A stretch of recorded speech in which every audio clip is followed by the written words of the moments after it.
आज इस वीडियो में हम स्टार्ट करेंगे एक्सरसाइज 1.2 के एग्जांपल्स। क्लास 12th में चैप्टर नंबर 1 चल रहा है हमारा अभी, रिलेशंस एंड फंक्शन। तो हमने फंक्शन का इंट्रोडक्शन तो कंप्लीट कर लिया था। इससे पहले वीडियो एक बार आप लोग जरूर देख लेना। फंक्शंस की जो मैंने इंट्रोडक्शन वीडियो बनाई है उसमें हमने 2 एग्जाम्पल भी किए थे, 8 और 9। देखो एक्चुअल में हमारे पास जो एग्जाम्पल है ना यहाँ पर नई बुक के अकॉर्डिंग 7 से लेकर 14 तक के एग्जाम्पल है। 7, 8, 9, 10, 11, 12, 13, 14, 8, 9 हम कर चुके हैं पहले ही पिछली वीडियो में। एक सेकंड। हाँ, तो इससे पहले वीडियो में हमने इंट्रोडक्शन बनाया था, पूरा फंक्शंस को समझा था, 1 एंड 1 फंक्शन को समझा था। एग्जांपल्स देखे थे उसके 2, कौन कौन से देखे थे हमने, 8 और 9 हमने कर लिए हैं। और बचे हुए एग्जांपल हम इस वीडियो में कवर करेंगे। फिर प्रोसीड करेंगे नेक्स्ट वीडियो पर एक्सरसाइज 1.2 सॉल्यूशन। तो स्टूडेंट्स बात करते हैं एग्जांपल 7 के ऊपर। इससे पहले इंट्रोडक्शन वीडियो जरूर देख लेना आप, ठीक।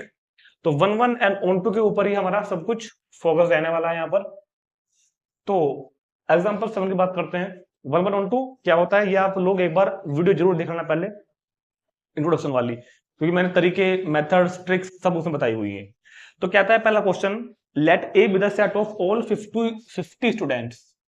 ए be the set of all 50 students of class 10। Class 10 के जो 50 बच्चे हैं उनका सेट ए है। सेट ए के अंदर कौन है, 50 स्टूडेंट्स क्लास 10 के। लेट एफ एक मैपिंग है ए से एन पर।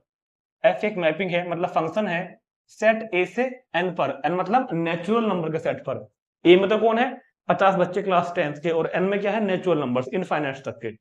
Defined by F x is equal to roll number. Function इस तरह डिफाइन है कि F x is equal to roll number of the student X. Roll number of the student X, किसी student X का। मान लो कोई student मैंने वहां से उठाया, पहला स्टूडेंट बनाया, मान लो उसका नाम एक्स है, तो स्टूडेंट एक्स का roll number F x is equal to क्या होगा, roll number of the student of X. तो कह रहा है कि so that F is 1 1 but not 1 2। F is 1 1 तो है लेकिन 1 2 नहीं है। तो जरा समझते हैं इस बात को एक बार। ये कह रहा है कि सेट ए में 50 स्टूडेंट हैं क्लास 10 के, तो ये तो एक फाइनाइट सेट हो जाएगा, फाइनाइट सेट। और n is an infinite set, क्योंकि n क्या है, नेचुरल नंबर। n क्या है, नेचुरल नंबर, ठीक है। रिलेशन, सॉरी रिलेशन कह रहा हूं, जो फंक्शन डिफाइन है सेट ए से सेट n पर, वो f इस प्रकार से है, इस तरह से है कि roll number of the student, F x is equal to क्या है, roll number of the student. और इसके लिए मुझे 1 1 एंड 1 2 चेक करना है, या जो भी कहा इसने प्रूव करना है 1 1। तो यार 1 1 के लिए जब आपको मैंने इंट्रोडक्शन वीडियो में बताया था, 1 मतलब डोमेन वाले सेट में हर एलिमेंट की अलग अलग इमेजेस वहां पे होनी चाहिए। मतलब डोमेन के डिस्टिंक्ट एलिमेंट्स के लिए डिस्टिंक्ट इमेजेस उधर हो, किन्हीं भी 2 एलिमेंट्स की या 2 से ज्यादा एलिमेंट्स की एक ही इमेज उधर ना बने, तो उनको बोलते हैं 1 1। और ऑन टू कब होता है फंक्शन, अगर कोडोमेन में हर एलिमेंट इमेज बन जाए। अगर एक भी एलिमेंट ऐसा हुआ कोडोमेन में जो इमेज नहीं बन रहा है, तो फंक्शन हमारा ऑन टू नहीं होगा। तो यार ये बताओ, ए में तो 85 बच्चे हैं, एक बच्चे का रोल नंबर कितने होते हैं। मान लो तुम हो, तुम्हारा रोल नंबर क्या है, तुम्हारा रोल नंबर जो भी होगा वो यूनिक ही तो होगा ना। मान लो तुम्हारा नंबर 1208 है, तो 1208 ही रहेगा तुम्हारा रोल नंबर। अब 1208 किसी और का भी नहीं होगा। तो अगर मेरी क्लास में 50 बच्चे हैं, तो पहले बच्चे का रोल नंबर 1, दूसरे का रोल नंबर 2, तीसरे का रोल नंबर 3, फोर्थ का रोल नंबर 4, फिफ्थ का 5, सिक्स का 6। इस तरह 50 के 50 बच्चों के रोल नंबर डिस्टिंक्ट ही होंगे। क्या किन्हीं 2 बच्चों का रोल नंबर एक हो सकता है क्या? क्या कभी तुम्हारी क्लास में 2 बच्चे हैं, तुम और तुम्हारा दोस्त, उसका रोल नंबर एक ही हो सकता है क्या? भाई स्टूडेंट 1 और स्टूडेंट 2 इनका रोल नंबर एक ही हो सकता है क्या, कि 8 रोल नंबर भैया तुम्हारा भी है और 8 रोल नंबर तुम्हारा भी है? ऐसा कभी नहीं होगा ना। तो 1 1 बन रहा है, मतलब एक एलिमेंट की एक इमेज बन रही है। फंक्शन कैसा है, 1 1। इस बात को अभी हम इधर लिखेंगे। वो जो तरीका मैंने आपको बताया था ना, एफ एक्स की F X one is equal to F X रख दो और X one X two equal ला दो, वो लगता है जब फंक्शन हमको रूल ऑफ डिपेंडेंस के केस में दिया हुआ हो, जैसे हमने एग्जांपल 8 और 9 में किया भी था, ठीक है। तो फिलहाल हमने ऑब्जर्व कर लिया कि फंक्शन हमारा 1 1 तो है, क्योंकि 2 बच्चों का रोल नंबर सेम नहीं हो सकता, ठीक है, एक का एक ही होगा। डिस्टिंक्ट एलिमेंट्स के लिए उधर भी डिस्टिंक्ट इमेजेस मौजूद है। अब बात करते हैं स्टूडेंट्स। ऑन टू की, सॉरी, ऑन टू में क्या होगा कि 1 से लेके 50 तक के नंबर तो ऑक्यूपाइड हो जाएंगे। 1 से लेके 50 तक के रोल नंबर के जो नंबर्स हैं वो तो किसी ना किसी बच्चे का रोल नंबर जरूर होगा, लेकिन 50 के बाद 51, 52 ये तो किसी का रोल नंबर नहीं बनेंगे ना। तो 50 के बाद के सारे एलिमेंट विदाउट इमेजेस बने रह जाएंगे, ये बेचारे इमेज बनेंगे ही नहीं बाद वाले। तो ये फंक्शन ऑन टू भी हो जाएगा। तो पहले मैंने आपको फील करा दिया कि ऑन टू क्या होता है। अब इन बातों को हम लैंग्वेज में वहां पर लिख देंगे। वैसे तो लैंग्वेज हमारी एनसीईआरटी में लिखी हुई है, जो 4 लाइन लिखी है वहीं से उठाकर लिख सकते हो, फिर भी मैं आपको लैंग्वेज लिखवा रहा हूँ थोड़ी बहुत। फिर मैंने आपको समझा दिया, ठीक है। तो नंबर्स पे नहीं मिलेंगे आपको। हाँ, आपको बना सकते हैं बराबर में कॉपी पेज पर रफ डाल बना सकते हैं, इसको काटना मत, बना के आना। लेकिन रीजन आपको राइटिंग में हाथ देना पड़ेगा। तो क्या लिखेंगे, सिंस एवरी एलिमेंट, ऐसा लिखेंगे क्योंकि डिस्टिंक्ट एलिमेंट, क्योंकि distinct element of set A have distinct image, have distinct image in set N। Set A के डिस्टिंक्ट एलिमेंट के लिए सेट N में डिस्टिंक्ट इमेजेस हैं। सो F is 1 1। तो हमने ये डेट इस लाइन में हमने सारी बात कह दी। तो ये डिस्टिंक्ट एलिमेंट के लिए डिस्टिंक्ट इमेजेस हैं, तो फंक्शन 1 1 होगा। नेक्स्ट चलते हैं on to. Since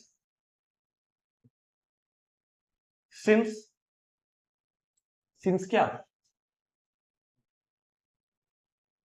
since 51, 52 and so on, ये जो नंबर है ना, आर नोट द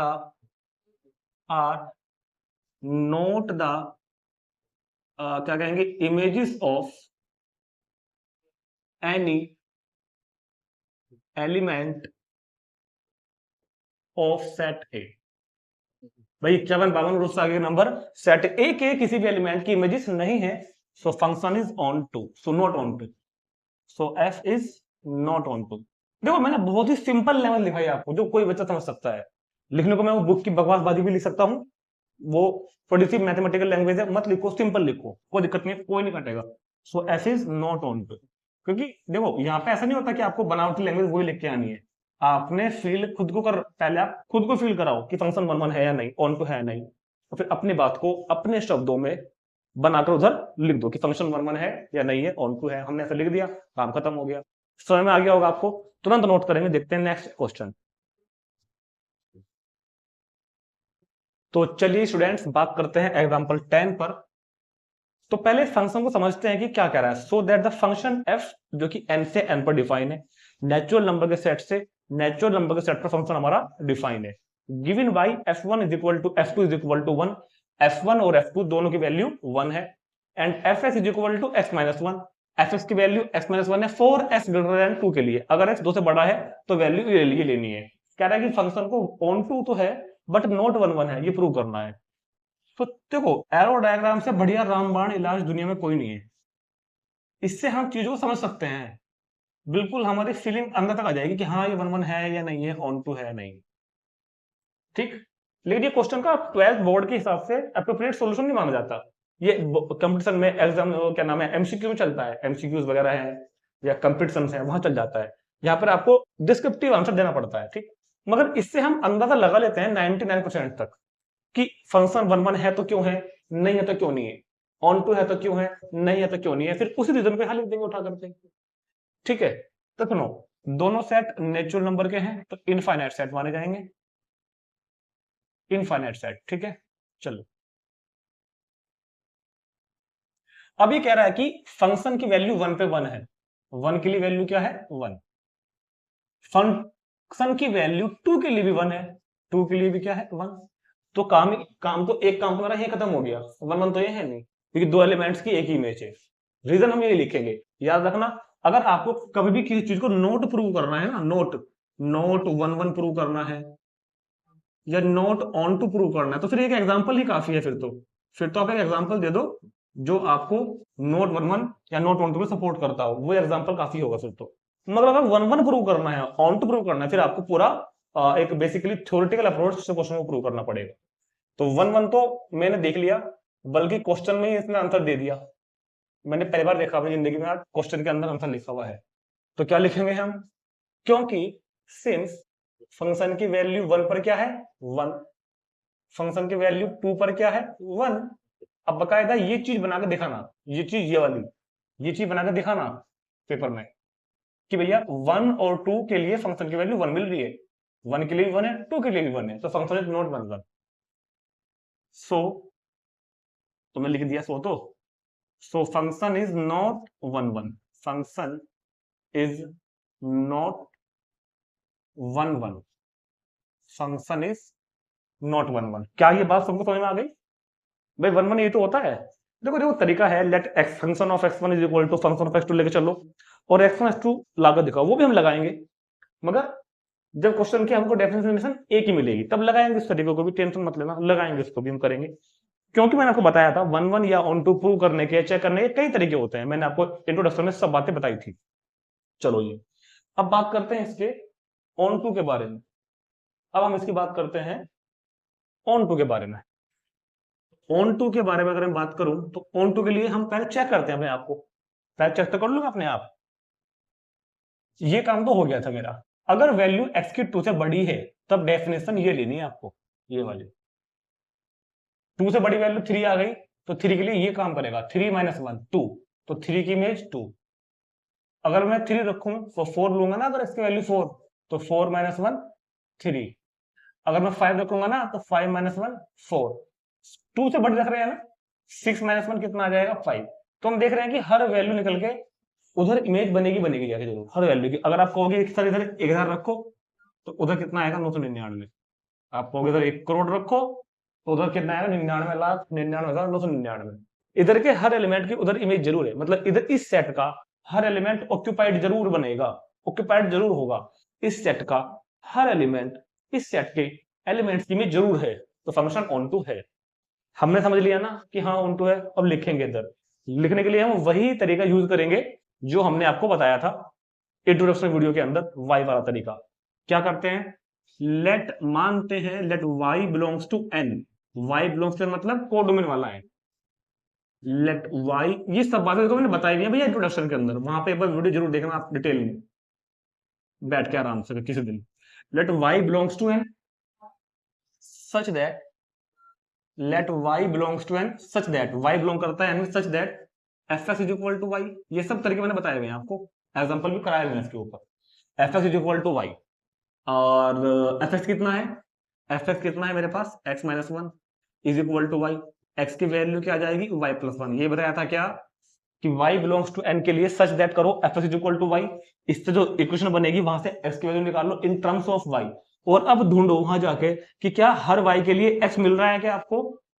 यहां पर बच्चे कंफ्यूज हो जाते हैं कई बार, करना क्या है सर, यहाँ पर करना ये है यहाँ पे कि यहाँ पर y की वैल्यू रखनी है। यहाँ से देखो x यहाँ का मेंबर होता है, y वहां का मेंबर होता है, y की वैल्यू यहां से रखनी है। सोल्व करके जो वैल्यू बनेगी आएगी निकल के वो x की वैल्यू होगी। ये देखो कि वो वैल्यू यहाँ है या नहीं, अगर है तो ऑन टू है, नहीं है तो ऑन टू नहीं है। मैंने y की वैल्यू उधर से ले ली 4, यहाँ लगा रखी, तो 4 + 1 5। x की वैल्यू क्या आई 5, यहाँ है क्या, हाँ है। मैंने इसकी वैल्यू रखी 100, मैं रखूंगा इधर 100, सॉरी मैंने y की वैल्यू यहाँ से क्या रखी 100, तो 100 + 1 101, तो 101 x की वैल्यू यहाँ पे मिलेगी मुझको या नहीं मिलेगी, मिलेगी। तो मतलब ये चीज डिफाइन है, ये चीज एग्जिस्ट कर रही है y की हर वैल्यू के लिए। y की हर वैल्यू को अगर मैं 1 बाय 1 एक एक करके यहाँ रखता रहूं और x की वैल्यू निकल निकल कर आती रहेंगी, तो क्या वो सारी वैल्यू मेरे को यहाँ मिलेंगी, बिल्कुल मिलेंगी। अगर एक वैल्यू ऐसी है जो नहीं मिलेगी इधर तो ऑन नहीं होगा, लेकिन सब मिलेंगी। आप एक 50 करोड़ रखो वहां पे, तो 50 करोड़ प्लस 1 50 करोड़ एक भी आपको इधर जरूर मिलेगा। तो ये तरीका होता है ऑन को चेक करने का कि fx is equal to y रखो, वहां से x की वैल्यू निकालो y की टर्म में। अब इसमें इधर वाले एक्सप्रेशन में y की वैल्यू इधर से रैंडमली उठा उठा करना शुरू करो और देखो कि जो वैल्यू आ रही है x की निकल के वो इधर बिलोंग करेगी नहीं करेगी, अगर करेगी तो ऑन पे, नहीं तो नहीं है। तो बस वैसे हमने चेक पहले कर दिया था, जो एक तरह से फॉर्मेलिटी हो गई लिखने की। तो भैया इसका रीजन हम ये लिखेंगे क्योंकि for all y belongs to n, क्योंकि फॉर ऑल इसको बोलते हैं for all y belongs to n देयर एग्जिस्ट, for all y belongs to n देयर एग्जिस्ट x बिलोंग्स टू n। जितने भी y बिलोंग कर रहे हैं n में, जितने भी y बिलोंग कर रहे हैं n में, उन सभी के लिए x बिलोंग जरूर कर रहा है n में, कर रहा है कि नहीं कर रहा। For all y belongs to n, जितने भी y बिलोंग में है, जितने भी ये y बिलोंग में है, उन सभी के लिए x भी इधर वाले सेट में है। So f is onto, तो इसलिए कह देंगे हम f is onto function. तो f इज क्या हो जाएगा, ऑन टू फंक्शन। ठीक, तो दो से बड़े के लिए तो हमने यहां पर बात कर ली थी, दो से बड़े फंक्शन के लिए तो हमने यहां पर बात कर ली थी। अच्छा एक बात और, एक बात यहां पर आप लिख देना, y is not equal to 1, क्योंकि ये जो हमने बात ली थी ना, ये हमने केवल इन वाले मेंबर्स के लिए ली थी, ठीक है ना। y इक्वल टू 1 को लिया, तो ये जो चीज मैंने चेक की है, ये मैंने इसके लिए चेक नहीं की, क्योंकि इसके लिए तो डेफिनेशन फंक्शन की अलग थी, इस वाले वन के लिए तो डेफिनेशन ये वाली थी, वो हिसाब किताब पहले हो चुका था ऊपर। तो ये जो चीज मैंने काम करी है ना, ये मैंने एक के बाद के लिए शुरू करी है। ठीक, तो इसको नोट कर लेंगे, चलते हैं अगले एग्जाम्पल पर 11 पर। तो बात करते हैं एग्जाम्पल 11 पर। कहता है कि फंक्शन f जो कि मैपिंग है रियल नंबर से रियल नंबर पर, इस सेट जो है वो रियल नंबर का आगे is neither 1 1 nor onto, ये ना तो 1 1 है नॉर ऑन टू है। तो देखो दो बातें हैं, एक तो इस पर आप इंपोर्टेंट डाल लेंगे, इंपोर्टेंट, ठीक, और ऐसे क्वेश्चन, बिल्कुल ऐसे क्वेश्चन हम एक्सरसाइज में क्वेश्चन नंबर 2 करेंगे, बिल्कुल ऐसा ही करेंगे, बिल्कुल ऐसे, उसके 5 पार्ट है। ठीक, तो कुछ तो आप यहां समझ लो, बाकी कुछ अगर रह गया, वैसे तो रहेगा नहीं, वो मैं आपको समझाऊंगा एक्सरसाइज में, क्योंकि एक्सरसाइज में इस क्वेश्चन की अलग अलग वैरायटी दे रखी है। वैरायटी क्या है, फंक्शन तो यही रहेगा, कभी कर देगा इसको n टू n, कभी कर देगा z टू z, मतलब यहाँ रियल नंबर है, कभी इसको भेज देंगे इंटीजर्स में, कभी इस फंक्शन को डिफाइन कर देंगे वो नेचुरल नंबर में, फिलहाल किया हुआ है रियल नंबर्स में। ठीक है, तो इसका मेरे को 1 1 एंड 1 को चेक करना है। तो इस क्वेश्चन को मैं आपको 3 4 तरीके से कराऊंगा। एक तो तरीका वो जिससे बुक में ग्राफ वगैरह ड्रॉ किया गया, उससे भी करा दूंगा। एक जो मेन तरीका है जिससे हम क्वेश्चन करते हैं एक्सपेंस टू मान के, उससे कराऊंगा। एक दो तरीके मैं यहाँ पे आपको और ही बताऊंगा। तो सबसे पहला काम किसी फंक्शन को 1 1 1 2 प्रूव करने के लिए, चेक करने के लिए क्या होता है, अपने आप को सहमत करो पहले कि हम को समझ में आ गया क्या कि 1 1 है या नहीं है, ऑन टू है नहीं है। उसके लिए सबसे बेहतर तरीका क्या बताया मैंने आपको, वेन डायग्राम से बेहतर तरीका इस दुनिया में कोई नहीं है। Real number real number real number, negative भी है, जीरो भी है, पॉजिटिव भी है। Real number real number real number, negative भी है, जीरो भी है, पॉजिटिव भी है। फंक्शन दिया हुआ है f, यहां से यहां पर फंक्शन डिफाइन है। डेफिनेशन क्या है फंक्शन की, F x is equal to x square. इन बातों को हटा दोगे इधर से भैया कि इंपॉर्टेंट है, और एक्सरसाइज का क्वेश्चन नंबर 2 भी है ये। एक बात बताओ, हम जो स्क्वायर करते हैं ना किसी भी नंबर का, किसी भी रियल नंबर का स्क्वायर करके बताओ मुझे आप, हम जब जीरो का स्क्वायर करेंगे यहां से, तो जीरो का स्क्वायर क्या आएगा, जीरो आएगा। अगर आप जीरो से बड़े किसी भी नंबर का, यानी कि पॉजिटिव नंबर का अगर स्क्वायर करोगे, यहां पर हम भाई जीरो के बाद नंबर कौन से आते हैं, पॉजिटिव। अगर हम किसी भी पॉजिटिव, चाहे वो पॉइंट वाला हो, चाहे वो फ्रैक्शन में हो, चाहे वो होल नंबर की फॉर्म में हो, किसी भी पॉजिटिव नंबर का स्क्वायर करोगे तो वो पॉजिटिव ही आएगा। समझ में आ रही है क्या बात। अगर हम निगेटिव नंबर का स्क्वायर करेंगे, नेगेटिव का, चाहे वो पॉइंट में हो चाहे वो बिना पॉइंट में हो, वो भी पॉजिटिव ही आएगा। मतलब f x is equal to x square से जो चीज सोल्व होके यहाँ आएगी ना, वो या तो जीरो आएगी या पॉजिटिव आएगी। पहले बताओ समझ में आएगी बातें, नहीं यहाँ या तो वो चीज जीरो आएगी। जब स्क्वायर करते हैं तो नेगेटिव, स्क्वायर करके कभी नेगेटिव आता है क्या, नहीं आता। अगर नेगेटिव है भी ना तो पॉजिटिव बन जाएगा। तो मेरा मतलब कहना यह है कि ये जो बेचारे नेगेटिव नंबर यहाँ लिखे हुए हैं ना बेचारे, ये किसी की भी इमेज नहीं बनेंगे। ये नेगेटिव नंबर किसी की भी इमेज नहीं बनेंगे, और जब भी नेगेटिव नंबर किसी की भी इमेज नहीं बनेंगे तो function is not onto. तो नॉट ऑन टू मैंने इसको पहले प्रूव कर दिया आपको समझाने के लिए कि फंक्शन नॉट ऑन टू है, ऑन टू नहीं है। ठीक है क्या, समझ में आ गई ये बात। तो क्योंकि नेगेटिव नंबर किसी भी नंबर की इमेज नहीं बनेंगे, नेगेटिव नंबर किसी भी नंबर की इमेज नहीं बनेंगे, तो ये फंक्शन नॉट ऑन टू होगा, नॉट ऑन टू होगा। अब जरा वन की बात करते हैं। वन मतलब एक एलिमेंट की एक ही इमेज।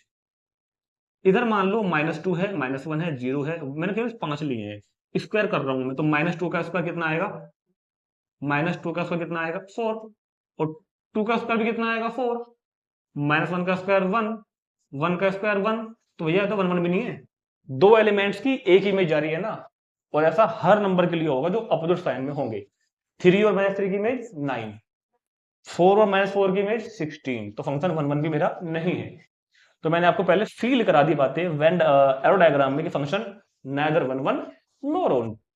अब इसको थोड़ा सा ये समझ में आ गया होगा बात, इसको आप चाहो तो नोट कर लो ना। है ये बहुत इंपॉर्टेंट बात है वैसे, भले ही इसको हम करते नहीं एग्जाम में, बहुत इंपॉर्टेंट है। क्वेश्चन 99% सॉल्व इससे ही होते हैं। फंक्शन 1 1 भी नहीं है, ऑन टू भी नहीं है। अब जरा जो मैथमेटिकल फंडे हैं उन पे चलते हैं। तो ये बताया गया था आपको इंट्रोडक्शन में कि तरीका ये होगा कि late x1 x2 belongs to are. ये वाला आर होता है डोमेन वाला आर, डोमेन लिख दो। Let x1 x2 belongs to R मतलब domain, such that let x1 x2 belongs to R, domain से बिलोंग करता है, सच दैट किस तरह बिलोंग करता है कि fx1 is equal to fx2 के है, fx2 is equal to fx2 के है। fx1 क्या है, fx1 क्या है, x1 स्क्वायर, fx2 क्या बनेगा, x2 स्क्वायर। अब ये बताओ, सोच बता रहा हूं, सोच। अगर x1 स्क्वायर और x2 स्क्वायर इक्वल हैं तो क्या इंप्लाइज दैट मैं ये लिख दूं कि x1 is equal to x2 भी होंगे, लिख दूं क्या? देखो यहाँ पर बच्चों का खेल मत करना कि छोटी क्लास की तरह आप ये कहने लगो कि sir x1 square is equal to x2 square, दोनों तरफ का स्क्वायर रूट ले लिया तो क्या आ जाएगा, x1 is equal to x2। ये चीजें चल जाती थी 9-10 क्लास में, अब नहीं चलेंगे, 12th में आ गई है। यहाँ बच्चे गलती करते हैं, अगर x1 square equal to x2 square के है ना तो x1 इक्वल टू x2 नहीं हुआ करता, तो mode x1 equal to mode x2 होता है। ये बात आपको शायद कितने आता बताई नहीं होगी, मैं भी नहीं बताऊंगा वैसे, फिलहाल अभी कंफ्यूज नहीं करूंगा आपको, यहाँ कंफ्यूज नहीं करूंगा। फिलहाल आपको ये याद रखना है कि x1 स्क्वायर अगर x1 square is equal to x2 square है और x1 x2 बिलोंग करते हैं रियल नंबर से। मेरी बात को बहुत ध्यान सुनना, मेरी बात को बहुत ध्यान सुना करो। जिस तरह से संत महात्माओं की मधुर वाणी होती है ना, इस तरह मैं कभी कभी बहुत ही गहरी बात कर देता हूं, तो मेरी मधुर वाणी को ध्यान सुनो। अगर x1 x2 दो रियल नंबर हैं और उनके स्क्वायर्स इक्वल हैं आपस में, उनके स्क्वायर्स इक्वल हैं आपस में, तो क्या ये इक्वल होंगे? जरूरी नहीं, ये हो भी सकते हैं और ये नहीं भी हो सकते। दिखाता हूं मैं तुमको भी। क्या -3 और 3 का स्क्वायर इक्वल है? हाँ है, लेकिन ये खुद भी इक्वल है क्या? नहीं है, तो ये गलत। अगर -3 और 3 का स्क्वायर इक्वल है तो ये खुद कहां इक्वल है? तो मतलब हाँ, ये चीज ट्रू बैठती है नेचुरल नंबर में, जब हम नेगेटिव केस को लेंगे ही नहीं। अगर हम क्वेश्चन करेंगे एक्सरसाइज में इस तरह के, अगर नेचुरल नंबर आ रहा है या पॉजिटिव इंटीजर की बात कर रहा है, ठीक है ना, तब हम कह सकते हैं कि हाँ कि भैया अगर दो नंबर के स्क्वायर इक्वल है तो पक्का वो नंबर भी इक्वल ही होंगे। कब? जब हम बात कर रहे हो एन में, तब। मगर अब आप रियल नंबर में हो तो नेगेटिव नंबर को भी नेगलेक्ट नहीं करेंगे, नेगेटिव को भी काउंट करना पड़ेगा ना। तो अगर तो पहले इसको नोट चाहो तो आप कर सकते हैं, ठीक है। तो फिलहाल मैंने आपको क्या बताया कि अगर दो रियल नंबर्स के स्क्वायर इक्वल हैं तो जरूरी नहीं है कि वो नंबर्स इक्वल हो। रिजल्ट आपको ये मिलेगा s is equal two plus minus x2। Result आपको क्या मिलेगा, s is equal two plus minus x2। और यहां पर आप मोटा मोटा लिख लेना, ये क्यों हुआ, क्योंकि x1 x2 belongs to r है। अगर x1 x2 belong to n होता तब मैं ये लिख देता, मगर अब मैं क्या लिखूंगा, प्लस माइनस x2 के इक्वल हो सकता है, ठीक है। और अगर प्लस माइनस x2 के इक्वल हो गया तो हम कहेंगे कि x1 is not equal to x2, क्योंकि दो केस बन गया ना, x1 x2 के इक्वल हो भी सके और नहीं भी हो सकता। तो 1 1 के लिए तो भैया इक्वल ही आना चाहिए था बस, तो इक्वल ही नहीं बैठ रहा, तो इसका मतलब f इज नॉट 1 1, इसका मतलब f इज नॉट 1 1। तो ये हमने पहले प्रूव किया कि f 1 1 नहीं है। तो मैंने आपको यही भी वैसे 1 1 को फील करा दिया था कि है या नहीं, और मैंने आपको यही बता दिया कि फंक्शन हमारा 1 1 नहीं है क्योंकि x1 is equal to x2 के नहीं आया। अब बात करते हैं यार ऑन टू की, और पहले हम ऑन टू को देखेंगे अपना। मैंने बताया था ना ऑन टू क्यों नहीं है, क्योंकि नेगेटिव नंबर इमेज नहीं बनेगी। नेगेटिव नंबर किसी भी एलिमेंट की इमेज नहीं बनेगी, तो ये ऑन टू भी नहीं होगा। अब ये ऑन टू भी नहीं होगा तो उसको लिखेंगे कैसे? तरीका वही रहेगा जो हमने बताया था, क्या कि let y belongs to real number. ये जो आ रहा है ये कोडोमेन वाला आ रहा है, बाद वाला codomain. Let y belongs to R codomain such that, let y belongs to R किससे करता है, कोडोमेन वाले से, सच दैट इस तरह से कि fx is equal to y। और याद करो मैंने क्या बताया था कि fx is equal to y में पहले fx पुट करना x स्क्वायर, यहां से x की वैल्यू निकाल लेना इन टर्म्स ऑफ y। यहां से x की value in terms of y में क्या आ जाएंगी, plus minus root y। x की वैल्यू क्या आएगी इधर से, प्लस माइनस रूट y, ठीक है। अब मैं ये पूछना चाह रहा हूँ बस आपसे एक छोटी सी बात, जो मैंने इससे पहले एग्जांपल में भी पूछी थी आपसे। अगर मैं y की वैल्यू वहां से रखूं उठा उठा उठा उठा के यहाँ पे, तो जो निकल के आएगी x की वैल्यू इधर मिलेगी, मेरे को नहीं मिलेगी। देखो ये चीज डिफाइन हो जाएगी जीरो के लिए, क्योंकि जीरो का रूट क्या हो जाएगा, जीरो, इधर मिल जाएगा मुझे। जब मैं y की वैल्यू पॉजिटिव रखूंगा, पॉजिटिव में चाहे कोई सी भी रखूं, छोटी बड़ी कैसी भी, तो उसका भी रूट मुझको मिलेगा, वो भी इधर आ जाएगा। लेकिन जैसे ही y की वैल्यू में नेगेटिव रखूंगा ना, मान लो मैंने नेगेटिव में 4 रखा, यहाँ पे नेगेटिव में 4 रखा, तो ये चीज नॉट डिफाइन होती है। अभी आप वो सॉरी, हाँ आपने क्लास 11 कक्षा 11 में पढ़ा था ना, 11th क्लास में कॉम्प्लेक्स नंबर में, कि रूट नेगेटिव नंबर के लिए डिफाइन नहीं होता। तो जब यहाँ पर y की वैल्यू 0 आएंगी तो x डिफाइन होगा, बिल्कुल होगा। जब यहाँ पर प्लस की वैल्यू रखी जाएगी y में तो बेस डिफाइन होगा। लेकिन जब यहाँ पर नेगेटिव वैल्यू आएंगी तो x डिफाइन नहीं हो पाएगा उस टाइम पर। और अगर x डिफाइन नहीं होगा तो क्योंकि नेगेटिव नंबर्स के लिए हमको प्री इमेज नहीं मिल रही है, इन नेगेटिव नंबर्स के लिए मेरे को प्री इमेज नहीं मिल रही है, मतलब ये नेगेटिव नंबर डोमेन के किसी भी एलिमेंट का इमेज नहीं बनेगी, तो ऑन टू नहीं होगा। बस ये बात लिखनी है। तो क्या लिखोगे, क्योंकि फॉर y लेस देन 0, बहुत ध्यान सुनना क्या लिख दिया है मैंने, इन बातों का बहुत गहरा मतलब होता है। फॉर y लेस देन 0 मतलब जब y नेगेटिव है, y लेस देन 0 मतलब जब y नेगेटिव है। For y less than 0 x is not defined, x define नहीं होगा, x इज नॉट डिफाइंड। बस इस बात में क्वेश्चन का सारा आंसर छुपा हुआ है। क्योंकि फॉर y लेस देन 0 के लिए अगर y लेस देन 0 है, अगर y नेगेटिव तो डिफाइन नहीं होगा, so function is not onto, so function f is not onto, तो ये ऑन टू नहीं होगा। ये काम खत्म हो गया क्वेश्चन का, ठीक, ये काम खत्म हो गया है, इसको तुरंत नोट करेंगे। तो ये मैंने पहले आपको एरो डायग्राम से समझा दिया, फिर मैंने आपको जो मेन तरीका है हमारा बोर्ड का, जो बोर्ड्स का मेन तरीका है उससे समझा दिया। अभी इसको हम ग्राफिक देखते हैं ना, ग्राफिक देखते हैं एक बार, क्योंकि क्वाड्रेटिक फंक्शन है, कक्षा 11 में हमने इनके ग्राफ बनाने सीखे थे बहुत अच्छे तरीके से। क्लास 11th में हमने f s is equal to h square graph सीखा था। तो अगर आपको f s is equal to h square graph draw करना है तो इसको मान लेंगे हम y is equal to x square. और ये तो हमने कॉनिक सेक्शन वाले चैप्टर में पढ़ा भी था, ये तो एक पैराबोला होता है, ये तो एक पैराबोला होता है। इस पैराबोला को हम इस तरह ड्रॉ कर लेते हैं, है ना, y is equal to x square के, ये इधर 0 है, ऊपर इनफाइनाइट है। तो ग्राफ की परछाई एक्स एक्सिस पर जहां से जहां तक पड़ सकती है वो डोमेन होता है, ग्राफ की परछाई वाई एक्सिस पर जहां से जहां तक पड़ सकती है वो रेंज होता है, और पूरा वाई एक्सिस को डोमेन होता है। तो 1 1 2 के लिए बताया था कि आपको अपने ग्राफ पर एक्स एक्सिस के पैरेलल लाइन ड्रॉ करनी है,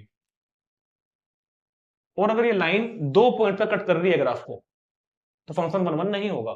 अगर ये लाइन ग्राफ को सिर्फ एक ही पॉइंट पर कट कर रही है ना तो 1 1 होगा, एक से ज्यादा पॉइंट पर कट कर रही है तो 1 1 नहीं होगा। समझते हैं क्यों नहीं होगा। मान लो ये जो पॉइंट है यहाँ पे, ये x के लिए पॉइंट 1 है, ये 1 है x के लिए 1,0, ठीक है, और इधर जो ये पॉइंट है x के लिए ये है -1,0। जब x की वैल्यू 1 है, यहाँ पहुंच जाओ एक बार, जब x की वैल्यू 1 है तो ये पॉइंट क्या बैठेगा, x की वैल्यू 1 के लिए ये पॉइंट क्या बैठेगा, x की वैल्यू 1 के लिए 1 का स्क्वायर 1 बैठेगा, तो ये क्या आ जाएगा 1, मतलब x की वैल्यू, फंक्शन की वैल्यू 1 पे 1 आ गई। अब चलते हैं -1 के लिए, जब x की वैल्यू -1 होगी तो -1 का स्क्वायर भी क्या आएगा, 1 आएगा। तो फंक्शन की वैल्यू 1 पे भी 1 है, फंक्शन की वैल्यू -1 पे भी 1 है, तो फंक्शन नॉट 1 1। तो ये ज्यादा डिटेल में जाने की जरूरत नहीं है। आप ग्राफ पर जो है ना, फंक्शन के ग्राफ पर एक्स एक्सिस के पैरेलल लाइन ड्रॉ करो। अगर वो लाइन एक्स एक्सिस, अगर वो ग्राफ एक्स एक्सिस को एक से ज्यादा पॉइंट पर कट कर रही है तो फंक्शन 1 1 नहीं होगा। तो क्या बोलेंगे, नॉट 1 1, नॉट 1 1। अब इसी ग्राफ में जरा ऑन टू को समझते हैं, ऑन टू को, ऑन टू समझते हैं। ऑन टू के लिए बताया था, पहले इसको नोट कर लो ग्राफ को, क्योंकि मैं थोड़ा चेंज करूंगा हल्का सा, है ना।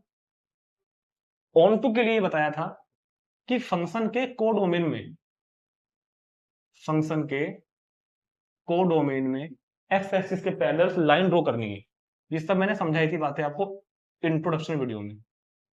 ये मेरा फंक्शन हो गया। इस फंक्शन का कोडोमेन क्या है, कोडोमेन है आर, रियल नंबर, मतलब पूरा वाई एक्सिस कोडोमेन है। इस पूरे कोडोमेन में नीचे से ऊपर तक, पूरे कोडोमेन में नीचे से ऊपर तक एक्स एक्सिस के पैरेलल लाइन ड्रॉ करो। कर दी, एक्स एक्सिस के पैरेलल करनी है। और अगर सब लाइन ग्राफ को कट कर रही है, चाहे कहीं भी कर रही है, तो ऑन टू होगा। अगर सब कर रही है, और अगर एक भी ऐसी है जो कट नहीं कर रही, तो ऑन टू नहीं होगा। दोबारा सुनो, अगर सारी लाइन ग्राफ को कट कर रही तो ऑन टू होगा। अगर एक भी लाइन ऐसी बची जो ग्राफ को कट ही नहीं कर रही, तो ऑन टू नहीं होगा। और यहां तो ये नीचे की सारी लाइनें ऐसी हैं जो ग्राफ को कट नहीं करेंगी, तो फंक्शन ऑन टू नहीं होगा। तो हो गया प्रूफ इस तरह भी, not one one, not onto. तो मैंने आपको एरो डायग्राम से बता दिया, मैंने आपको इस वाली अप्रोच से बता दिया, मैंने आपको ग्राफ से बता दिया। एक और बताऊंगा अभी, एक और बताऊंगा, इसको नोट कर लो। अगर आपको ध्यान हो, क्लास 11th में मैंने आपको इस फंक्शन की ग्राफ को देखकर रेंज और डोमेन देखना बताया था, क्योंकि फंक्शन y एक्सिस के लिए कहां से कहां तक डिफाइन है, फंक्शन 0 से लेकर इनफाइनाइट तक डिफाइन है। तो फंक्शन की रेंज कितनी बन गई, फंक्शन की रेंज बनेगी क्लोज्ड इंटरवल 0 टू इनफाइनाइट। ठीक, और इंट्रोडक्शन में मैंने आपको एक बात समझाई थी कि अगर फंक्शन का कोडोमेन रेंज के इक्वल आ गया, अगर फंक्शन का कोडोमेन रेंज के इक्वल आया तो फंक्शन वन वन होगा, और अगर फंक्शन का कोडोमेन रेंज के इक्वल ना आया तो फंक्शन नॉट ऑन टू होगा। इस तरह भी कर सकते हैं आप, कोई प्रॉब्लम नहीं है। अगर कभी आपको फंक्शन को ये तरीका आपको समझ में नहीं आ रहा, ग्राफ नहीं बन रहा, तो आप किसी तरह फंक्शन की रेंज पता कर लो, और वो रेंज अगर कोडोमेन के इक्वल है तो ऑन टू होगा, और अगर रेंज कोडोमेन के इक्वल नहीं है तो ऑन टू नहीं होगा। ऐसे भी हम कर सकते हैं क्वेश्चन को। ठीक, तो तुरंत नोट करेंगे इसको यार। चलते हैं अगले क्वेश्चन नंबर 14, कौन सा है भैया, 12 पर। अब देखते हैं example number 12। So that F function है सेट एन से एन पर, नेचुरल नंबर के सेट से नेचुरल नंबर पर इस तरह डिफाइन है, F x is equal to X plus one if x is odd, और X minus one if x is even. Function की डेफिनेशन ये लेनी है अगर एक्स ओड है, और डेफिनेशन फंक्शन की ये लेंगे अगर एक्स इवन है। प्रूव करना है कि both one one and one two both, ये फंक्शन दोनों है। इस क्वेश्चन पे भी आप लोग इंपॉर्टेंट डाल लेंगे, ये भी इंपॉर्टेंट क्वेश्चन है, और ऐसा हम क्वेश्चन एक्सरसाइज में भी करेंगे। ठीक है, नेचुरल नंबर का सेट एन, और ये भी नेचुरल नंबर का set n, 1 2 3 4 5 6 7 8 and so on, आगे भी है 1 2 3 4 5 6 7 8 एंड आगे भी है। ठीक है, अब एक बात बताओ, देखो इस क्वेश्चन के बारे में ना एक बात बताओ, इस क्वेश्चन के बारे में एक बात यह है कि जनरली क्वेश्चन बच्चों को समझ में नहीं आता, पता नहीं क्या कारण है, मैं नहीं जानता, लेकिन हाँ आता नहीं है, बच्चे छोड़ भी देते हैं इस क्वेश्चन को। और इसके जैसा एग्जाम्पल क्वेश्चन एक्सरसाइज में भी ऐसा है, 8वां शायद 9वां है, वो भी ऐसा ही है। ठीक, तो डरने की जरूरत नहीं है, हम समझाएंगे आपको। मार्कर कहाँ गया, ये रहा। अब देखो इधर, पहले हम यहां से फील करते हैं चीजों को। ये कह रहा है कि एफ एक्स की वैल्यू हमको ये लेनी है अगर एक्स ओड है। तो जरा वन की बात करते हैं, अगर वन लूंगा ना मैं, क्योंकि वन तो ओड है, तो वन यहां रखो, तो वन प्लस वन टू बन गया। ठीक है, टू बन गया। अब टू की बात करते हैं, टू इवन है तो टू यहां भरो, इवन के लिए ये वाली है ना, तो two minus one, two minus one one बन गया। ठीक है, अब थ्री रखते हैं, if x is odd, odd है, अगर थ्री लेंगे तो थ्री प्लस वन तो फोर हो गया, और फोर इवन है तो इवन रखो, फोर माइनस वन ये थ्री हो गया। अब फाइव रखो, ओड है तो फाइव प्लस वन सिक्स हो गया, और सिक्स रखो इवन है तो सिक्स माइनस वन फाइव हो गया। सेवन है, सेवन ओड है तो सेवन प्लस वन एट हो गया, और एट प्लस सेवन हो गया। कुछ समझ में आ रहा है क्या, एक ही पैटर्न पता चला गया, और यही फॉलो होगा आगे तक भी। मतलब एक एलिमेंट की एक इमेज जा रही है, डिस्टिंक्ट एलिमेंट्स की डिस्टिंक्ट इमेज है, डिस्टिंक्ट एलिमेंट्स के लिए डिस्टिंक्ट इमेज है, तो फंक्शन आपका वन वन तो हो गया, फंक्शन वन वन तो आपका हो गया। ऑन टू की बात करेंगे, क्योंकि क्या कोई भी एलिमेंट ऐसा है जो अनऑक्यूपाइड रह जाएगा, जो किसी भी एलिमेंट की इमेज नहीं बनेगा, नहीं, सब एलिमेंट की इमेज, सब एलिमेंट यहां पर इमेज बनेंगे, तो ऑन टू भी है। तो क्वेश्चन आपको हो गया one one and onto भी प्रूव हमने कर दिया। अब क्या करें सर, सर ऐसा तो हमको भी करना आता था, वैसे दिखाओ ना करके जो प्रोसेस है पूरा, ऊपर दिक्कत आती है बच्चों को, चलो देखते हैं एक बार। तो करना क्या है, वन वन डालेंगे पहले हेडिंग, पहले मैं इसको वन वन प्रूव करूंगा, और वन वन के लिए ना हम यहाँ पर तीन केस फॉलो करेंगे। केस फर्स्ट लगाएंगे हम यहाँ पर, when x1 is odd and x2 is even, x1 is odd and x2 is even. Case second,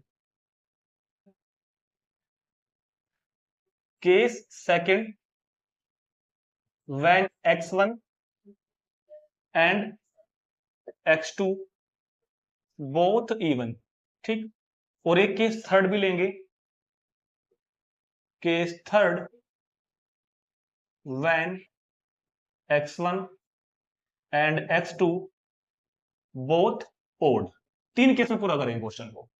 जब एक बार दोनों इवन है, जब एक बार दोनों जब दोनों एक बार ओड है तब करेंगे, इवन पे करेंगे, और एक बार ओड और एक बार x1 ओड और x2 इवन। अब ये कहोगे ना कि सर एक केस और बनाओ, x1 को इवन लो, x2 को ओड लो, वो नहीं लेना, क्योंकि जो रिजल्ट ये देगा ना, एक इवन और एक ओड, वो रिजल्ट वो भी देगा, तो इससे सेम बात हो जाएगी, ठीक है। तो शुरू करते हैं। तरीका वही रहेगा अपना, let x1 and x2 belongs to n, मतलब domain, such that let x1 and x2 belongs to n domain such that, क्या बताया था मैंने, fx1 is equal to fx2, ये बताया था क्या? तो क्योंकि x1 कैसा है, ओड है, तो फंक्शन ऑफ x1 के लिए क्या लिया जाएगा, ओड वाला, मतलब कि x+1। इसी तरह x2 इवन है, तो इवन के लिए क्या लेंगे, x2 - 1। fx1 की वैल्यू x1+1, क्योंकि ये ओड था, fx2 की वैल्यू इवन से ले ली मैंने, तो x2 इसको उधर भेज दो, तो उधर बन जाएगा x2 - x1, 1 इधर आ जाएगा तो 2 बन गया, तो x2 - x1 की वैल्यू 2 आ गई। और बताऊं क्या हुआ, विच इज नॉट पॉसिबल। भाई ये तो पॉसिबल ही नहीं है, ये चीज तो पॉसिबल ही नहीं है, ये तो केस ही बेकार हो गया, क्योंकि एक नंबर ओड है और एक इवन है, उनका डिफरेंस 2 हो सकता है कभी, कभी एक ओड और एक इवन का डिफरेंस 2 हो सकता है क्या, कभी नहीं हो सकता, तो केस ही नॉट पॉसिबल हो गया, इसको तो हम बात ही नहीं करेंगे, ये तो केस फर्स्ट हमारा इनवैलिड हो गया, लिख देना इनवैलिड केस। तो मतलब क्वेश्चन मेरे को चेक करना है यार, केवल अगर दोनों ओड है तो चेक करना है, दोनों इवन है तो चेक करना है, ठीक। चलो जी, दोनों इवन पे चेक करते हैं उस तरीके से, let x1 and x2 belong to domain वाला n,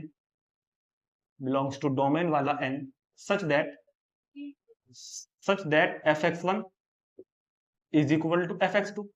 इस बार तो दोनों इवन है ना, दोनों इवन है तो ये वाला लेंगे, फंक्शन ऑफ x1 की value x1 - 1, function of x2 की वैल्यू x2 - 1, 1 गया, x1 is equal to x2 क्या आ गया, तो इसको लेकर चले, ये ला दिया मैंने, तो मतलब क्या हुआ, fx is 1 1।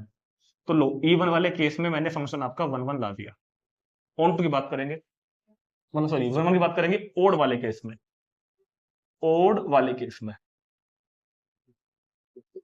Late x1 and x2 belongs to n, let x1 and x2 belongs to n such that fx1 is equal to fx2। इस बार दोनों नंबर मेरे ओड हैं, तो ओड का मतलब हम लेंगे ये वाली डेफिनेशन, x+1, x1+1 और x2 पे क्या हो जाएगा, ओड है ना, तो x2+1, 1 से 1 कैंसिल हुआ, x1 is equal to x2, यहां भी आ गया, ये लेके चले थे, ये ला दिया, सो f इज 1 1।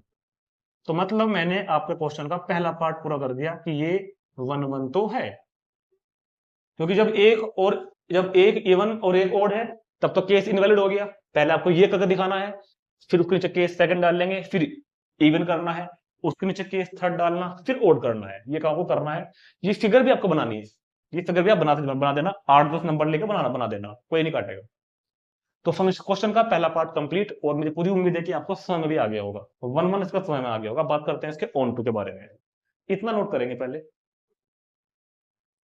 देखो, अब इसका ऑन टू प्रूव करने के लिए बहुत दिक्कतें हैं, बल्कि दिक्कतें हैं नहीं कहूंगा, दिक्कतें थी, मुझे नहीं थी, बच्चों को थी, क्योंकि इसको जो मैं ऑन टू आज से पहले प्रूव कराता था ना अपने, जो मेरा ऑफलाइन बैच है वहां पर क्लास में कभी भी, तो मैं दूसरी तरीके से कराता था, जो बुक में दिया हुआ है वो आर वगैरह, मान लो कि आर ओड है और आर इवन है, उसमें बड़ी दिक्कत आती है बच्चों को, उससे बच्चे घबराते हैं। तो इसका एक तरीका और है जिससे कि हम इसको ऑन टू प्रूव करेंगे, ठीक। देखो वो क्या तरीका है, सुनो, बहुत इजी है, कोई प्रॉब्लम नहीं आएगी, कभी नहीं आएगी। सुनो, क्या आपके पास इस फंक्शन की रेंज है, रेंज ऑफ एफ, रेंज है आपके पास फंक्शन की, बता दोगे मुझको रेंज क्या है? रेंज क्या होती है? कोडोमेन के वो एलिमेंट जो इमेज बन रही है वो रेंज होती है। कोडोमेन के वो एलिमेंट जो इमेजेस बन रही हैं वो रेंज होती है। इमेजेस कौन बन रही है? 1 भी बन रहा है, 2 भी, 3 भी, 4 भी, 5 भी, 6 भी, सारी बनेगी ना। यहां पर अगर आपने 10 करोड़ लिया तो 10 करोड़ एक ऐसा जरूर मिलेगा आपको, मिलेगा नहीं मिलेगा? तो वो मतलब इमेज बनेगा। तो range of f x is equal to कितना हो गया? एन। और क्या बताया था इंट्रोडक्शन में, और आज भी क्या बताया था क्वेश्चन में इससे पहले में, कि अगर कोडोमेन रेंज के इक्वल है, अरे है तो, अगर कोडोमेन एन ही तो है, कोडोमेन रेंज के इक्वल है, तो कह देना तुरंत f x is onto. दुनिया में कोई इस बात को काट नहीं सकता, कोई नंबर नहीं कर सकता आपके, ये मैं लिख कर दे रहा हूं। किसी फंक्शन का कोडोमेन अगर रेंज के इक्वल आ गया तो फंक्शन ऑन टू होता है, बात खत्म। इससे इसको हम ऑन टू प्रूव करेंगे, ऐसे ही करेंगे, आपको ऐसे ही करना है। अगर आपके स्कूल वाले सर या मैडम कहें कि तो हमने देखा आज तक, तो कहना उनसे कि सर किताब में लिखा हुआ है एनसीईआरटी में, जहां पर डोमेन की जहां पर ऑन टू की डेफिनेशन लिखा हुआ है ना, मेरे पास जो बुक है उसके हिसाब से मैं अगर बात करूं तो पेज नंबर मेरे पास है 8, जहां पर डेफिनेशन लिखी है ना ऑन टू की, वही लिखा हुआ है ऊपर कि function of x y is onto if and only if range of f is equal to y, साफ लिखा हुआ है। ठीक, और मैंने आपको बातें समझाई भी, सारी बातें मैंने आपको समझाई भी थी इंट्रोडक्शन में, कि क्यों होगा ऐसा, ये मैंने आपको समझाया अभी है कि अगर कोडोमेन रेंज के इक्वल आ गया तो फंक्शन ऑन टू होता है। ये हमने समझाया भी था आपको, केवल मैंने आपको रटवाया नहीं था। ठीक है, तो स्वयं में आ गया होगा, ऐसे करना कोई प्रॉब्लम नहीं है। चलते हैं अगले क्वेश्चन पर, तुरंत इसको नोट करेंगे।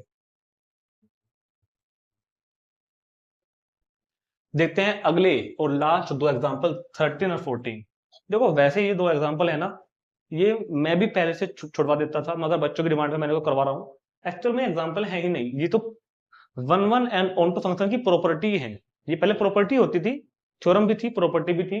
प्रॉपर्टी ये थी कि अगर दोनों फंक्शन सेम हो, सेम तो मतलब अगर दोनों फंक्शन में नंबर ऑफ एलिमेंट सेम हो, और अगर वो फंक्शन ऑन टू है तो वन वन होगा, और वन वन है तो ऑन टू होगा, ये बात थी। अब इसको केवल एक एग्जांपल में हमको समझना है थोड़ा सा, तो इसको प्रूव करेंगे हम कॉन्ट्राडिक्शन मेथड पर। और ये तो ऑब्वियस है, दोनों क्वेश्चन एक तो ऑब्वियस भी है कि हाँ भैया ऐसा तो होगा ही होगा। ठीक, तो कुछ ज्यादा यहाँ समझाने के लिए नहीं है। हाँ, एनसीईआरटी के एग्जाम्पल में थोड़ी बहुत बकवासबाजी लिखी हुई है, अगर आपको बकवासबाजी में इंटरेस्ट है तो वहां से देख के आप उसको नोट कर लेना, ऐसे आते भी नहीं है। तो कह रहा है कि so that an onto function, ये कह रहा है कि भैया एक ऑन टू फंक्शन है एफ, जो कि 1 to 3 से 1 to 3 पे डिफाइन है, 1 to 3 सेट से 1 to 3 पे डिफाइन है, तो प्रूव करो कि ये ऑलवेज वन वन होगा। ठीक है, तो ये हम प्रूव करेंगे कॉन्ट्राडिक्शन मेथड पर। हम मान लेते हैं कि लेट एफ ऑन टू नहीं है, मैंने माना let f is not onto, हम प्रूव करेंगे कॉन्ट्राडिक्शन मेथड से, let f is not onto.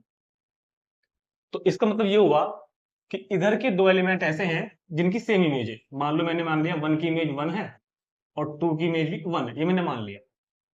तो f is one one, f is not onto मतलब क्या हुआ कि two elements 1 and 2 have same image, क्यों? क्योंकि मैंने क्या माना कि ऑन टू नहीं है, तो इन दोनों की तो इमेज एक ही है, और इसकी इमेज मैंने मान ली ये वाली। ठीक, एंड इमेज ऑफ 3 इज 2, इसकी इमेज मैंने क्या मान ली 2। तो अब मैंने उसको क्या माना था कि ऑन टू नहीं है, ये ऑन टू नहीं है, फिलहाल मैंने माना था। ठीक है, तो इस हिसाब से फंक्शन का रेंज क्या है, रेंज क्या है इसकी 1 और 2, और कोडोमेन क्या है इसका 1 to 3। तो ये तो बात गलत हो गई ना, क्योंकि रेंज और कोडोमेन इक्वल होता है ऑन टू सेट के लिए, ऑन टू फंक्शन के लिए। ठीक, this is contradiction, this is contradiction. That क्या है कॉन्ट्राडिक्शन, कि यहां पर तो रेंज इक्वल नहीं आ रही कोडोमेन के, ये बात कॉन्ट्राडिक्शन हो गई, क्योंकि ऑन टू फंक्शन के लिए तो range on function range codomain के इक्वल आनी चाहिए थी। सो एफ ऑलवेज 1 1, ऐसा कब पॉसिबल होगा जब ये 1 1 होगा, एफ ऑलवेज 1 1। तो ऐसा कब पॉसिबल होगा जब ये 1 1 बनेगा, मतलब जब क्या होगा, इस 2 की इमेज कम से कम अलग जाएगी और 3 की इमेज अलग जाएगी भाई, तभी तो रेंज और कोडोमेन इक्वल बैठेंगे। तो बस यही जस्टिफिकेशन वहां लिखा हुआ है, थोड़ा सा ऐसे आप लिख सकते हैं, वैसे आते भी नहीं, छोड़ देना चाहे तो। 14 देखते हैं। So that F is 1 1, so that a 1 1 function, कह रहा है कि so that a 1 1 function f 1 to 3 must be onto function. तो सिंस एफ इज 1 1, तो क्योंकि एफ इज 1 1, अब सुनो मेरी बात, क्योंकि F is 1 1 and number of elements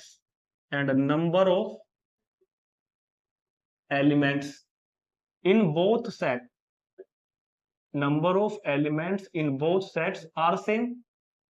भाई क्योंकि f11 भी है और दोनों सेट में नंबर ऑफ एलिमेंट भी सेम है, तो फिर तो एक एलिमेंट की एक इमेज बनेगी ना।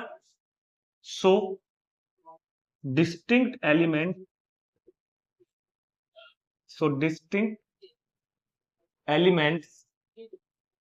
of domain have distinct image in codomain। तो फिर तो क्या हुआ कि सेट डोमेन वाले सेट के अलग अलग एलिमेंट्स की कोडोमेन में अलग अलग इमेजें होंगी, यानी कि 3 सेट की 3 इमेजें होंगी। और जब 3 सेट की 3 इमेजें होंगी और 3 ही वहां पे है, तो फंक्शन ऑन टू ही होगा फिर तो। बस लिख दो ठाकुर, 10 एफ इज ऑन। तो थ्योरेटिकल अप्रोच क्वेश्चन है, प्रॉपर्टी होती थी पहले, तो इनको हम लोग ऐसे प्रूव करते हैं। चाहो तो आप छोड़ सकते हो इन क्वेश्चन, कोई बुराई नहीं है, कभी नहीं आते। ठीक, तो स्टूडेंट्स इसमें हमारा एग्जांपल्स का टॉपिक पूरा हो चुका है। जैसा भी आपने फील किया हो मेरे इस लेक्चर के बारे में, आप मेरे को कमेंट करके जरूर बताना, अच्छा है बुरा जैसे भी आपको फील करा हो। कोई कमी रह गई हो तो वो बताना, उसको भी दूर करेंगे। और अच्छा लगा हो तो उसको शेयर जरूर करना। मिलते हैं नेक्स्ट वीडियो में 1.2 सॉल्यूशन में। Thank you.